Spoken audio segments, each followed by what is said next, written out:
মায়ের ওই কথাটা খুব অসাধারণ, যার আছে সে মাপো, আর যার নেই জপো। যার আছে সে মাপো মানে কি, অন্যকে সাহায্য করো, কারণ তাতেই হবে। এটাই হচ্ছে ধর্ম, স্বধর্ম। আমি রাজা, আমি দিনরাত ঠাকুর ঘরে বসে আছি, পুজো করছি, ফল কাটছি, চন্দন বাড়ছি, ভুল হয়ে গেল। ওটা আমার কাজ না। আমার কাজ দেশ রক্ষা করা, সমৃদ্ধি করা, আমাদের সমস্ত মানুষ কি করে আনন্দে থাকবে সেটা দেখা। এটা হচ্ছে রাজার স্বধর্ম। সেই জন্য ঋষিরা শ্রী রামচন্দ্রকে বলছেন, তোমাকে সব তপস্যা করতে হবে না, ওটা আমরা করব, তুমি তোমার স্বধর্ম পালন করো, কিনা আমাদেরকে প্রোটেকশন দাও যাতে আমরা ভালো থাকতে পারি। স্বধর্ম। স্ত্রী তার বিবাহ হলো, তারপরে মা কি খাবেন সেটাও ঠাকুর খোঁজ করছেন। বলছেন যখন আমি থাকবো না তখন কত টাকা হলে তোমার চলে যাবে। দেখুন, মুহুর্মুহু সমাধিস্থ হতেন, কিন্তু স্ত্রীর প্রতি কর্তব্য ঠিক আছে।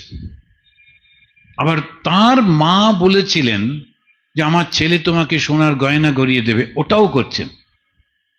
কেননা কথাটা রাখতে হবে। তো ধর্মটা কি? কথা রাখা। একবার যখন কথা দিয়েছি কথা রাখবো।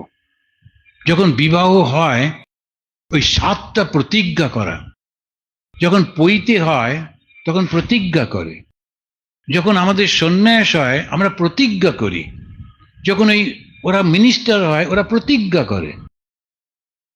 এই প্রতিজ্ঞাটা রাখলেই যথেষ্ট।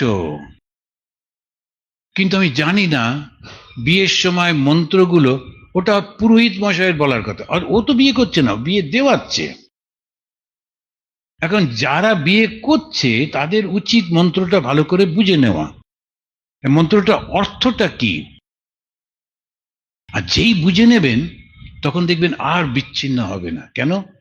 আর যদি মনে থাকে আমি ধর্ম পালন করব, আমাদের বক্তব্য কি? ধর্মটাকে ধরে রেখো।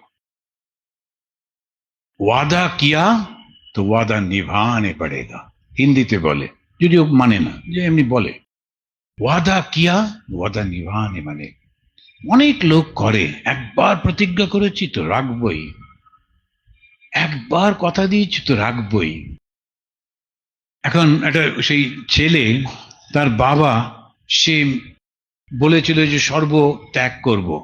সর্ব ত্যাগ করতে গিয়ে চালাক লোক তো, ভালো ভালো গরুগুলোকে লুকিয়ে রেখে, স্টক গুলোকে, যেগুলো পুরনো করে, দুগ্ধ দোহা নিরিন্দ্রিয়া এরকম সব ব্যাখ্যা রয়েছে, যে আর দুধ হবে না, আর কোনো সন্তান হবে না, এরকম ওই গরুগুলোকে দান করছে। আর কিছু লোক আছে যা পাওয়া যায় এটা নিয়ে যায়, এটা বুড়ো গরু টানতে টানতে নিয়ে গেল, যাক লোভী লোক তো নিয়ে যায়।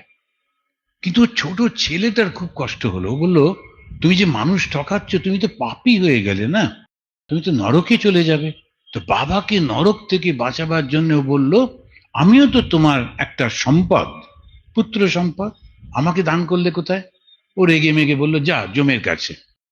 এর পরেতে ও যখন রেডি হচ্ছে জমের কাছে যাবার জন্যে, তখন বলছে, না না না, আমি সত্যি সত্যি বলিনি। তখন ও বাবাকে বলছে, অনুপস্য যথা পূর্বে প্রতিপস্য তথা অপরে মর্তমিব পচ্যতে মর্তম অজায়তে পুনঃ। তো যখন আমরা ঘাসের মতো জন্মাই আর মরি, জন্মাই আর মরি, এই ঘাসগুলো, আমরা কি সেরকম না?